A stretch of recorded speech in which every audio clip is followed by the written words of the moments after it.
Hello everyone, welcome to my channel informative logs Kannada. Welcome back. Last ವಿಡಿಯೋಸಲ್ಲೆಲ್ಲ ನೋಡಿರ್ತೀರ ನೀವು. ನಾನು ಒಂದು ಅನೌನ್ಸ್ಮೆಂಟ್ ಮಾಡಿದ್ದೆ ನಿನ್ನೆ ವಿಡಿಯೋ ಅಪ್ಲೋಡ್ ಮಾಡಿದಾಗ. ನೆಕ್ಸ್ಟ್ 30 ಡೇಸಲ್ಲಿ ಯಾವ ಥರ ನಾವು ಬಿಸ್ನೆಸ್ನ ಪ್ಲ್ಯಾನ್ ಮಾಡ್ಕೋಬೋದು ಅಂತ. ಅಂದರೆ ನಮ್ಗೆ ಏನೇನು ಬೇಕಾಗುತ್ತೆ, ಒಂದು 30 ಡೇಸಲ್ಲಿ ನಾವು ರೆಡಿ ಟು ಡೂ ಬಿಸ್ನೆಸ್ ಅನ್ನೋ ರೀತಿ ಏನೇನು ನಿಮಗೆ ಅವಶ್ಯಕತೆಗಳಿದೆ ಆ ರೀತಿ ಅಂಶಗಳನ್ನ ನಾನು ನೆಕ್ಸ್ಟ್ 30 ಡೇಸಲ್ಲಿ ಹೇಳ್ತೀನಿ. ಸೊ ಅದರಲ್ಲಿ ಇವತ್ತು ಫಸ್ಟ್ ವಿಡಿಯೋ. ಸೊ ನಾನು ನಿಮ್ಗೊಂದು ಕ್ವಿಕ್ ಅಪ್ಡೇಟ್ ಕೊಡ್ತೀನಿ ನೆಕ್ಸ್ಟ್ 30 ಡೇಸಲ್ಲಿ ಏನೇನು ಈ ವಿಡಿಯೋಸಲ್ಲಿ ಕವರ್ ಮಾಡ್ತೀವಿ ಅಂತ. ಸೊ ನಾನು ಮರ್ತೋಗ್ತೀನಿ ಅಂತ ಕೆಲವು ಪಾಯಿಂಟ್ಸ್ ಮಾಡ್ಕೊಂಡಿದ್ದೆ, ಅಂದರೆ ಈ ಥರ ಬರ್ಕೊಂಡಿದ್ದೆ ಎಲ್ಲ. ಹೆಂಗೆ ತೋರಿಸ್ಬೇಕಾ, ಉಲ್ಟಾನ? ಓಕೆ. ಅಂದರೆ ಈಗ ಬಿಸ್ನೆಸ್ ನಾನು ಜಸ್ಟ್ ಪಾಯಿಂಟ್ಸ್ನ ಹೇಳ್ತೀನಿ ನಾನು. ಸೊ ದಟ್ ನಿಮ್ಗೆ ಏನು ಬರ್ಬೋದು ಅಥವಾ ನಿಮ್ಗೆ ಇದು ಯೂಸ್ ಆಗುತ್ತೆ ಇಲ್ವೋ ಅನ್ನೋದು ನಿಮ್ಗೆ ಇಲ್ಲೇ ಅರ್ಥ ಆಗುತ್ತೆ. ಅಥವಾ ಇದರಲ್ಲಿ ಏನಾದರೂ ಇನ್ಕ್ಲೂಡ್ ಮಾಡಬೇಕು ಅನ್ನೋದಿದ್ದರೆ ನನಗೆ ಸಜೆಸ್ಟ್ ಮಾಡಿ, ಅದನ್ನು ಇನ್ಕ್ಲೂಡ್ ಮಾಡಿ ಈ ಸೀರೀಸಲ್ಲಿ 30 ಡೇಸಲ್ಲಿ ಒಂದು ಕವರ್ ಮಾಡ್ತೀನಿ ನಾನು. ನಿಮ್ಗೇನು ರಿಕ್ವೈರ್ಮೆಂಟ್ ಇದೆ ಅನ್ನೋದು ಕೂಡ ನಂಗೆ ಕಮೆಂಟಲ್ಲಿ ತಿಳಿಸಿ. ಸೊ ದಟ್ ನನಗೂ ನಿಮ್ಗೇನು ಬೇಕಾಗುತ್ತೆ ಅನ್ನೋದು ಅರ್ಥ ಆಗುತ್ತೆ. ನಾನೊಂದು ಪ್ಲ್ಯಾನ್ ಮಾಡಿದ್ದೀನಿ, ಈ 30 ಡೇಸಲ್ಲಿ ನಾನು ಏನೇನು ಪಾಯಿಂಟ್ಸ್ನ ನಿಮಗೆ ಕೊಡ್ಬೋದು, ಅದು ನಿಮ್ಮ ಬಿಸ್ನೆಸ್ ಪ್ಲ್ಯಾನ್ಗೆ ಯಾವ ರೀತಿ ಯೂಸ್ ಆಗುತ್ತೆ ಅಂತ. ಅಂದರೆ ಈಗೇನೋ ಒಂದು ಸ್ಟಾರ್ಟ್ ಮಾಡಬೇಕು ಅಂತ ಇರ್ತೀವಿ, ಬಟ್ ಕರೆಕ್ಟ್ ವೇ ಆ್ಯಂಡ್ ಅದಕ್ಕೆ ಏನೇನು ಬ್ಯಾಕ್ಗ್ರೌಂಡ್ ವರ್ಕ್ ಬೇಕಾಗುತ್ತೆ ನಮಗೆ ಅನ್ನೋದು ನಮಗೆ ಗೊತ್ತಿರಲ್ಲ. ಬೇರೆ ಯಾರೋ ಮಾಡ್ತಿದ್ದಾರೆ ಅಂದ್ಬಿಟ್ಟು ನಾವು ಅದನ್ನೇ ಮಾಡೋಕೆ ಹೋಗ್ತೀವಿ. ಅದ್ರ ಬ್ಯಾಕ್ಗ್ರೌಂಡ್ ವರ್ಕ್ ಇಲ್ದಲೆ ಸಮ್ ಪಾಯಿಂಟ್ಸ್ ನಮಗೆ ಗೊತ್ತಿಲ್ದಲೆ ಮತ್ತು 1 ಮಂತಲ್ಲೇ ಬಿಟ್ಬಿಡೋದು, ಈ ಥರ ಎಲ್ಲ ಆಗ್ತಿರುತ್ತೆ. ಕನ್ಸಿಸ್ಟೆನ್ಸಿ ಇರಲ್ಲ. ಸೊ ದಟ್ ಅದ್ರ ಬಗ್ಗೆ ನಿಜವಾಗ್ಲೂ ಕರೆಕ್ಟಾಗಿ ತಿಳ್ಕೊಂಡು ಏನೇನು ಬೇಕಾಗುತ್ತೆ ಅದನ್ನೆಲ್ಲ ನೋಡಿಕೊಂಡು ನೀವು ಒಂದು ದೃಢ ನಿರ್ಧಾರ ತೊಗೊಂಡು ಒಂದು ಬಿಸ್ನೆಸ್ ಸ್ಟಾರ್ಟ್ ಮಾಡೋದು ಒಳ್ಳೆಯದು ಅನ್ನೋದು ನನ್ನ ಅಭಿಪ್ರಾಯ. ಸೊ ಯಾವ್ಯಾವ ರೀತಿ ಕವರ್ ಮಾಡ್ತೀನಿ ಬ್ರೀಫಾಗಿ ಹೇಳ್ತೀನಿ, ಎಲ್ಲನೂ ಡೇ ಬೈ ಡೇ ಹೇಳಲ್ಲ, ಜಸ್ಟ್ ಹೇಳ್ತೀನಿ. ನಿಮಗೇನು ಇದರಲ್ಲಿ ಇನ್ನೂ ಅವಶ್ಯಕತೆ ಇದೆ ಅದನ್ನು ನನಗೆ ಕಮೆಂಟಲ್ಲಿ ಕೇಳಿ, ನಾನು ಅದನ್ನು ಇನ್ಕ್ಲೂಡ್ ಮಾಡೋಕ್ಕೆ ಟ್ರೈ ಮಾಡ್ತೀನಿ. ಅಂದರೆ ಲೈಕ್ ಈಗ ಫಸ್ಟ್ ಥಿಂಗ್ ಬಿಸ್ನೆಸ್ ಅಂದರೆ ಏನಕ್ಕೇನು ಬಿಸ್ನೆಸ್ ಮಾಡಬೇಕು, ಈ ರೀತಿ ಅಂಶಗಳು. ಆ್ಯಂಡ್ ಇನ್ವೆಸ್ಟ್ಮೆಂಟ್ ಬಿಸ್ನೆಸ್ ಮಾಡೋ ಕೆಲವು ಇರ್ತವೆ, ವಿತೌಟ್ ಇನ್ವೆಸ್ಟ್ಮೆಂಟ್ ಮಾಡೋವು ಇರ್ತವೆ, ಅಥವಾ ಟೈಅಪ್ ಆಗೋದು ಬೇರೆ ಬೇರೆ ಕಂಪ್ನೀಸ್ ಜೊತೆ, ಅಥವಾ ನಿಮಗೇನು ಪ್ಯಾಷನ್ ಇದೆ ಅದರಲ್ಲಿ ಬೇರೆ ಕಡೆ ಎಲ್ಲಿ ಅವಕಾಶಗಳಿದೆ, ಈ ಥರ. ಅಂದರೆ ಬಿಸ್ನೆಸ್ ಅಂದರೆ ಲೈಕ್ ಪಾರ್ಟ್ನರ್ಶಿಪ್, ಈ ಥರ ಕೆಲವು ಐಡಿಯಾಸ್ ಕೊಡ್ತೀನಿ ನಾನು. ಆ್ಯಂಡ್ ಬಿಗಿನರ್ ಫ್ರೆಂಡ್ಲಿ ಬಿಸ್ನೆಸ್ಸಸ್ ಯಾವಿದ್ದಾವೆ ಅಂದರೆ, ಈಗ ನಮಗೇನೂ ಗೊತ್ತೇ ಇಲ್ಲ, ನಮ್ಮ ಬಿಸ್ನೆಸ್ ಫ್ಯಾಮ್ಲಿ ಎಲ್ಲ ನಾವೇ ಫಸ್ಟ್ ಸ್ಟೆಪ್ ಇಡ್ತಾ ಇದ್ದೀವಿ ಅನ್ನೋವಂಥವ್ರಿಗೆ ಯಾವುದು ಬಿಗಿನರ್ ಫ್ರೆಂಡ್ಲಿ ಇರುತ್ತೆ ಬಿಸ್ನೆಸ್ಸು, ಆ ಥರ topics. And Amazon, Meesho, Flipkart ಗೊತ್ತೇ ಇದೆ ನಿಮಗೆ, ನಮ್ಮ ಚಾನಲಲ್ಲಿ ಆಲ್ಮೋಸ್ಟ್ ಬರ್ತಿರುತ್ತೆ ಅದು. ಅವನ್ನ ಕಂಪೇರ್ ಮಾಡಿ, ಈಗ ಅಮೆಜಾನಲ್ಲಿ ಏನಾಗುತ್ತೆ, ಫ್ಲಿಪ್ಕಾರ್ಟಲ್ಲಿ ಏನಾಗುತ್ತೆ, ಆ್ಯಂಡ್ ಮೀಶೋಲ್ಲಿ ಏನಾಗುತ್ತೆ, ಆ್ಯಂಡ್ ಯಾವುದರಲ್ಲಿ ನಮಗೆ ಬೆನಿಫಿಟ್ಸ್ ಇದೆ, ಈ ಥರ ಎಲ್ಲನೂ ಒಂದು ಎಕ್ಸ್ಪ್ಲೇನ್ ಮಾಡ್ತೀನಿ. ಆ್ಯಂಡ್ ಫಾಸ್ಟ್ ಸೆಲ್ಲಿಂಗ್ ಪ್ರಾಡಕ್ಟ್ಸ್ ಏನಿದೆ, ಈಗ ಬರ್ನಿಂಗ್ ಪ್ರಾಡಕ್ಟ್ಸ್ ಯಾವುದಿದೆ, ಆನ್ಲೈನಲ್ಲಿ ಮೂವಿಂಗ್ ಯಾವ್ದು ಜಾಸ್ತಿ ಇದೆ, ಈ ಥರ. ಡೈಲಿ ಯೂಸ್ ಐಟಮ್ಸ್ ಯಾವುವು, ಫ್ಯಾಷನ್ ರಿಲೇಟೆಡ್, ಬ್ಯೂಟಿನ, ಈ ಥರ. ಆ್ಯಂಡ್ ಪ್ರಾಫಿಟಬಲ್ ಪ್ರಾಡಕ್ಟ್ಸ್ದು ಯಾವುವು, ಆ್ಯಂಡ್ ಪ್ರೈಸಿಂಗ್ ಆ್ಯಂಡ್ ಪ್ರಾಫಿಟ್ ಯಾವ ರೀತಿ ಇಟ್ಕೋಬೇಕು, ನಾವು ಎಷ್ಟಕ್ಕೆ ಹೋಲ್ಸೇಲಲ್ಲಿ ತಂದಾಗ ಅದ್ರ ಮೇಲೆ ಎಷ್ಟು ಮಾರ್ಜಿನ್ ಇಟ್ಕೋಬೇಕು, ಹೈ ಹ್ಯಾಂಡ್ ಪ್ರಾಡಕ್ಟ್ಸ್ ಯಾವುವು, ಲೋ ಹ್ಯಾಂಡ್ ಪ್ರಾಡಕ್ಟ್ಸ್ ಯಾವುವು. ಈಗ ಪರ್ ಸಪೋಸ್ 300 ರುಪೀಸ್ ಒಂದು ಸ್ಯಾರಿ ನೀವು ಹೋಲ್ಸೇಲಲ್ಲಿ ತಂದಿರ್ತೀರ, ಅದು ಕಾಂಪಿಟೇಷನ್ ಎಷ್ಟಿದೆ ಹೊರಗಡೆ ಮಾರ್ಕೆಟಲ್ಲಿ, ಅದಕ್ಕೆ ನೀವು ಎಷ್ಟು ಮಾರ್ಜಿನ್ ಇಡ್ಬೋದು. ಅಥವಾ 3000 ರುಪೀಸ್ದು ಸ್ಯಾರೀಸ್ ತಂದಿರ್ತೀರ, ಅದ್ರ ಮೇಲೆ ನೀವು ಎಷ್ಟು ಮಾರ್ಜಿನ್ ಇಡ್ಬೋದು, ಯಾವುದ್ರ ಮೇಲೆ ಮಾರ್ಜಿನ್ ಇಡಬೇಕು, ಯಾವುದ್ರಲ್ಲಿ ಬಿಡಬೇಕು, ಈ ರೀತಿ. ಸ್ಯಾರೀಸ್ ಅಂದರೆ ನಾನು ಆ ಥರ ಬರೀ ಅದೇ ಅಂತ ನಾನು ಹೇಳ್ತಿಲ್ಲ, ಬಟ್ ಎಕ್ಸಾಂಪಲ್ ಹೇಳ್ತಾ ಇದ್ದೀನಿ ಅಷ್ಟೇ ನಾನು, ಈ ಥರ. ಮತ್ತು ರೀಸೆಲ್ಲಿಂಗ್ ಬಿಸ್ನೆಸ್ ಯಾವುದು ಅಂದರೆ ವಿತೌಟ್ ಇನ್ವೆಸ್ಟ್ಮೆಂಟ್, ಈ ರೀತಿಯೂ ಇರುತ್ತಲ್ಲ, ಲೈಕ್ ಅಫಿಲಿಯೇಟ್ ಮಾರ್ಕೆಟಿಂಗು, ಬೇರೆ ಬೇರೆ ವಿಚಾರಗಳಲ್ಲಿ. ಸೊ ಆ ಥರ ಅಂಶಗಳನ್ನ ಇನ್ಕ್ಲೂಡ್ ಮಾಡ್ತೀನಿ. ಆ್ಯಂಡ್ ಇನ್ಸ್ಟಾಗ್ರಾಮ್ನ ಯಾವ ರೀತಿ ಯೂಸ್ ಮಾಡ್ಕೋಬೋದು ಬಿಸ್ನೆಸ್ಗೆ ಅಂತ. ಆ್ಯಂಡ್ ವುಮೆನ್ ಹೋಮ್ ಬಿಸ್ನೆಸ್ಸಸ್ ಯಾವುದಿದೆ, ವುಮೆನ್ ರಿಲೇಟೆಡ್ ಅಥವಾ ಮನೆಯಲ್ಲೇ ಇಟ್ಕೊಂಡು ಮಾಡೋಂಥ ಬಿಸ್ನೆಸ್ಸಸ್ ಬಗ್ಗೆ. ಮತ್ತು service business like fashion related, tailoring, boutique, and food, ಈ ಟೈಪು. ಅಂದರೆ ನಾವು ನಮ್ಮ ಹತ್ರ ಏನಿರುತ್ತೆ ಸರ್ವಿಸ್ ಕೊಟ್ಟು ನಾವು ಪ್ರಾಫಿಟ್ ತೊಗೊಳ್ಳೋದು, ಆ ರೀತಿ ಬಿಸ್ನೆಸ್ ಪ್ಲ್ಯಾನ್ಸ್ ಕೆಲವು ಇದ್ದಾವೆ, ಅವನ್ನ ನಾನು ಹೇಳ್ತೀನಿ. ಮತ್ತು ನೋ ಸ್ಟಾಕ್ ಇನ್ಕಮ್ ಅಂತ ಒಂದು ಆಪ್ಷನ್ ಇದೆ. ಅಂದರೆ ನಮ್ಮ ಹತ್ರ ಈಗ 1000 ಸ್ಯಾರೀಸ್ ಅಂತ ನಾವು, ಅಥವಾ 1000 ಏನೋ ಸಮಥಿಂಗ್ ಸ್ಟೀಲ್ ಐಟಮೇ ಅಂದ್ಕೊಳ್ಳಿ. ಈಗ actually masala boxes and idli ಪಾತ್ರೆ ಎಲ್ಲ ಬರುತ್ತಲ್ಲ ಅದು ಮೂವಿಂಗ್ ಇದೆ. ಅಂದರೆ ನನ್ನ ಹತ್ರ ಆಗ್ತಿರೋದು ನಾನು ಹೇಳ್ತಿದ್ದೀನಿ, ಬೇರೆ ಇದ್ರೂ ಗೊತ್ತಿಲ್ಲ ನನಗೆ.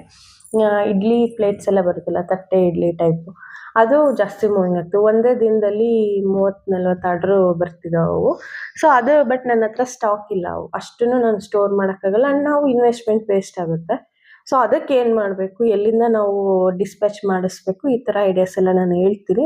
ನನಗೆ ವರ್ಕೌಟ್ ಆಗಿರೋದು ನಾನು ಹೇಳ್ತೀನಿ.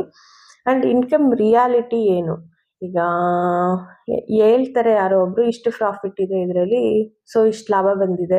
ಬಟ್ ರಿಯಾಲಿಟಿಯಾಗಿ ಇನ್ಕಮ್ ಏನು, ಅದರಲ್ಲಿ ಏನೇನು ಖರ್ಚು ಬರ್ತವೆ ನಮಗೆ, ಯಾವ್ಯಾವ ರೀತಿ ಪೋಲ್ ಆಗುತ್ತೆ ದುಡ್ಡು, ಎಲ್ಲೆಲ್ಲಿ ಹೋಗುತ್ತೆ, ಎಲ್ಲೆಲ್ಲಿ ಉಳಿಸ್ಬೋದು, ಈ ಥರ ಎಲ್ಲ ಇನ್ಕಮ್ ರಿಯಾಲಿಟಿ ಏನಿದೆ ಅದನ್ನು ನಿಮಗೆ ಕರೆಕ್ಟಾಗಿ ಎಕ್ಸ್ಪ್ಲೇನ್ ಮಾಡ್ತೀನಿ. ಆ್ಯಂಡ್ ಫಸ್ಟ್ ಆರ್ಡರ್ಸ್ನ ಯಾವ ರೀತಿ ತೊಗೋಬೇಕು, ಹೆಂಗೆ ಡಿಸ್ಪ್ಯಾಚ್ ಮಾಡಬೇಕು ಈ ರೀತಿ. ಆ್ಯಂಡ್ ಬ್ರ್ಯಾಂಡಿಂಗ್ ಅನ್ನೋದು ತುಂಬ ಮುಖ್ಯ ಆಗುತ್ತೆ ಒಂದು ಬಿಸ್ನೆಸ್ಸಲ್ಲಿ. ಅಂದರೆ ನೇಮ್ ಆಗ್ಬೋದು ಅಥವಾ ಲೋಗೋ, ಅಡ್ವರ್ಟೈಸ್ಮೆಂಟ್ಸ್ ಈ ಥರ ಎಲ್ಲ ಇರುತ್ತಲ್ಲ, ಅಡ್ವರ್ಟೈಸ್ಮೆಂಟ್ಸ್ಗೋಸ್ಕರ ಎಷ್ಟು ಸ್ಪೆಂಡ್ ಮಾಡಬೇಕು, ಎಷ್ಟು ಮಾಡಬಾರ್ದು, ಯಾವ ಎಕ್ಸ್ಟೆಂಡ್ವರೆಗೂ ಮಾಡಬೇಕು. ಇ ಕಾಮರ್ಸಲ್ಲಿ ಏನಾಗುತ್ತೆ ಅಂದರೆ ಅವರೇನೆ ಪ್ರೊವೈಡ್ ಮಾಡ್ತಾರೆ, ಮಂತ್ಲಿ ಇಷ್ಟಂತ ಪೇಮೆಂಟ್ ಮಾಡಿದ್ರೆ ಮೇನ್ ಪೇಜಸ್ಸಲ್ಲೇ ಬರೋ ರೀತಿ ಆಪ್ಷನ್ಸ್ ಇದೆ. ಬಟ್ ಅವು ಯಾವಾಗ ಯೂಸ್ ಮಾಡ್ಕೋಬೇಕು ಅನ್ನೋದು ತುಂಬ ಮುಖ್ಯ.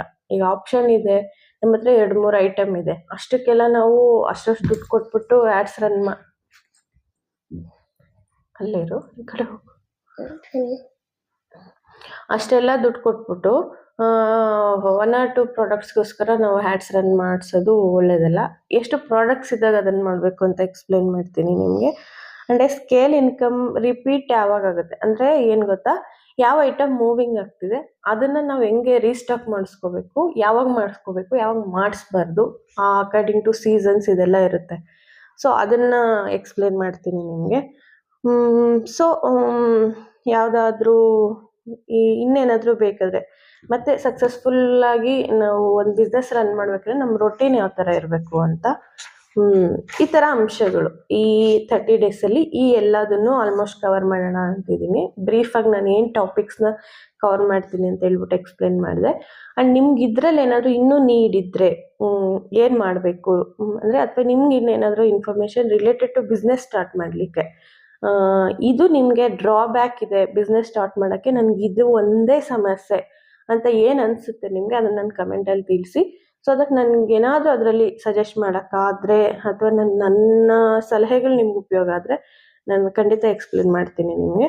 ಆ್ಯಂಡ್ ಕೆಲವು ಮ್ಯಾಂಡೇಟರಿ ಥಿಂಗ್ಸ್ ಇರುತ್ತೆ, ಅಂದರೆ GST, ಅದರಲ್ಲಿ HSN. ಕೆಲವರು ಕಮೆಂಟ್ಸಲ್ಲಿ ಕೇಳ್ತಿದ್ರು, ಈಗ ಲೈಕ್ ಮೀಶೋನೇ ಅಂದ್ಕೊಳ್ಳಿ, ಮೀಶೋಲ್ಲೇ ಒಂದು ಅಕೌಂಟಿಂದ ಹಲವಾರು ಪ್ರಾಡಕ್ಟ್ಸ್ನ ನಾವು ಹಾಕ್ಬೋದಾ ಅಂತ. ಹೌದು, ಹಾಕ್ಬೋದು. HSN ಅನ್ನೋ ಒಂದು ಆಪ್ಷನ್ ಇರುತ್ತೆ. ಅಂದರೆ ನಾವು GST ಮಾಡಿಸ್ಬೇಕಾದ್ರೆ HSN ಅಂತ ಕೇಳುತ್ತೆ.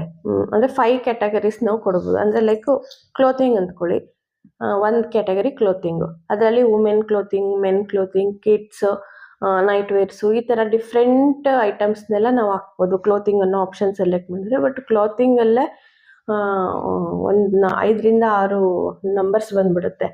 ಆ ನಂಬರ್ಸಲ್ಲಿ ಏನೇನು ಆಪ್ಷನ್ಸ್ ಇದೆ ಕೆಳಗೆ, ಅದನ್ನು ನೋಡಿಕೊಂಡು ನೀವು ಆ ನಂಬರ್ನ ಸೆಲೆಕ್ಟ್ ಮಾಡ್ಕೋದು ತುಂಬ ಮುಖ್ಯ. ಆ್ಯಂಡ್ ಈಗ ಬೇರೆ ಇನ್ನೊಂದು ಕಿಚನ್ ಪ್ರಾಡಕ್ಟ್ಸ್ನ ತೊಗೋಬೇಕು ಅಂದ್ಕೊಳ್ಳಿ, ಕ್ಲೋತಿಂಗ್ ಅನ್ನೋದು ಒಂದು ಆಪ್ಷನ್ನು, ಕಿಚನ್ ಪ್ರಾಡಕ್ಟ್ಸ್ ಒಂದು ಆಪ್ಷನ್ನು, ಆಮೇಲೆ ಹೋಮ್ ಡೆಕೋರ್ ಐಟಮ್ಸ್ ಒಂದು ಆಪ್ಷನ್ನು. ಈ ಥರ ನಿಮ್ಗೆ ಯಾವ್ಯಾವ ಕ್ಯಾಟಗರೀಸ್ ಬೇಕು ಅದರಲ್ಲಿ HSN ನಂಬರ್ ಅಂತ ಸೆಲೆಕ್ಟ್ ಮಾಡ್ಕೋಬೇಕು. ಆವಾಗ ನಿಮಗೆ ಪ್ರಾಡಕ್ಟ್ಸು ಇ ಕಾಮರ್ಸಲ್ಲಿ ಹಾಕ್ದಾಗ ಅಪ್ರೂವಲ್ ಆಗುತ್ತೆ, ಈ GSTಲಿ ಈ ಪ್ರಾಡಕ್ಟ್ಸ್ ಹಾಕ್ಲಿಕ್ಕೆ ಪರ್ಮಿಷನ್ ಇದೆ ಅಂತ. ಇಲ್ಲಾಂದರೆ ಅಲ್ಲಿ ರಿಜೆಕ್ಟ್ ಆಗುತ್ತೆ. ಸೊ ಮೊದಲೇ ನೀವು ಡಿಸೈಡ್ ಮಾಡಿ ಯಾವ್ಯಾವ ಕ್ಯಾಟಗರಿಲಿ ನೀವು ಪ್ರಾಡಕ್ಟ್ಸ್ನ ಇ ಕಾಮರ್ಸಲ್ಲಿ ಸೇಲ್ ಮಾಡ್ಬೇಕು ಅಂದ್ಕೊಂಡಿದ್ದೀರಾ. ಸೊ ನೀವು ಯಾರ ಹತ್ರ GST ಮಾಡಿಸ್ತೀರಾ ಅವರನ್ನು ನೀವು ಕೇಳಿದ್ರೆ ಆ HSN ಇದರಲ್ಲಿ ನೀವು ಕರೆಕ್ಟಾಗಿ ಸೆಲೆಕ್ಟ್ ಮಾಡಿ ಕೊಡ್ತಾರೆ. ಬಟ್ ಕೇರ್ಫುಲ್, ಅದರಲ್ಲಿ ನೀವು ಕರೆಕ್ಟಾಗಿ ಕಾನ್ಸಂಟ್ರೇಟ್ ಮಾಡಿ ಸೆಲೆಕ್ಟ್ ಮಾಡಿ. ಇದೇ ಇದೆ ಅಂತ ನಾವು ಹೇಳೋಕ್ಕಾಗಲ್ಲ. ಬಟ್ ಅರ್ಥ ಆಯಿತು ಅನಿಸುತ್ತೆ ನಿಮಗೆ, ಯಾವುದ್ಯಾವುದು ಸಬ್ ಕ್ಯಾಟಗರೀಸ್ ಇದೆ, ಯಾವುದ್ಯಾವುದು ಅದರಲ್ಲಿ ಇನ್ಕ್ಲೂಡ್ ಆಗುತ್ತೆ. ಈ ಥರ ಈಗ ಸಿಲ್ಕ್ ಸ್ಯಾರೀಸ್ಗೆ ಒಂದು HSN ಬರುತ್ತೆ, ಆಲ್ ಸ್ಯಾರೀಸ್ಗೆ ಒಂದು ಬರುತ್ತೆ, ಈ ಥರ ಡಿಫ್ರೆನ್ಸ್ ಇರುತ್ತೆ. ಸೊ ಅದನ್ನು ಸ್ವಲ್ಪ ಕೇರ್ಫುಲ್ಲಾಗಿರಿ. ಸೊ ಈ ರೀತಿ ಬಿಸ್ನೆಸ್ ರಿಲೇಟೆಡ್ ಏನು ಟಾಪಿಕ್ಸ್ ಎಲ್ಲ ಈ 30 ಡೇಸಲ್ಲಿ ಕವರ್ ಮಾಡೋಣ ಅಂತಿದ್ದೀನಿ. So that's it for today. ನಾಳೆಯಿಂದ ಆ್ಯಕ್ಚುಯಲ್ ಸೀರೀಸ್ ಸ್ಟಾರ್ಟ್ ಆಗುತ್ತೆ. ಆ್ಯಂಡ್ ಅಂದರೆ ಪ್ಲ್ಯಾನ್ ಮಾಡೋಕ್ಕೂ ಮುಂಚೆ ನಿಮ್ಗೆ ಏನೇನು ಬೇಕು, ಏನು ನೀಡಿದೆ ಅದನ್ನು ನಾನು ಕಮೆಂಟಲ್ಲಿ ತಿಳಿಸಿ. ಸೊ ದಟ್ ನಾನು ಅದನ್ನು ಇನ್ಕ್ಲೂಡ್ ಮಾಡಲಿಕ್ಕೆ ಯಾವ ಡೇಯಲ್ಲಿ ಅದನ್ನು ಇನ್ಕ್ಲೂಡ್ ಮಾಡಿ ನಿಮ್ಗೆ ಎಕ್ಸ್ಪ್ಲೇನ್ ಮಾಡಿದ್ರೆ ಅರ್ಥ ಆಗುತ್ತೆ. ಸೊ ಅದನ್ನೆಲ್ಲ ನೋಡಿಕೊಂಡು ನಾನು ನನಗೆ ಗೊತ್ತಿರೋಂಥ ಪಾಯಿಂಟ್ಸ್ ನಾನು ನಿಮ್ಗೆ ಹೇಳ್ತೀನಿ. So that's it for today. ಈ ವಿಡಿಯೋ ನಿಮ್ಗೆ ಉಪಯೋಗ ಆಗುತ್ತೆ ಅಂದ್ಕೊಂಡಿದ್ದೀನಿ. ಆ್ಯಂಡ್ ನೆಕ್ಸ್ಟ್ 30 ಡೇಸ್ ಕೂಡ ನಿಮ್ಮ ಒಂದು ಬಿಸ್ನೆಸ್ ಸ್ಟಾರ್ಟ್ ಮಾಡಲಿಕ್ಕೆ ನನ್ನ ಕಡೆಯಿಂದ ಒಂದು ಸ್ಟೆಪ್ ಆದರೆ ನನಗೆ ಖುಷಿ ಆಗುತ್ತೆ. ಸೊ ಇದ್ರ ಬಗ್ಗೆ ನಿಮ್ಮ ಅಭಿಪ್ರಾಯ ಕಮೆಂಟಲ್ಲಿ ತಿಳಿಸಿ. ಇದೇ ರೀತಿ ವಿಡಿಯೋ ಜೊತೆ ಮತ್ತೆ ಮೀಟ್ ಆಗೋಣ. Thank you so much.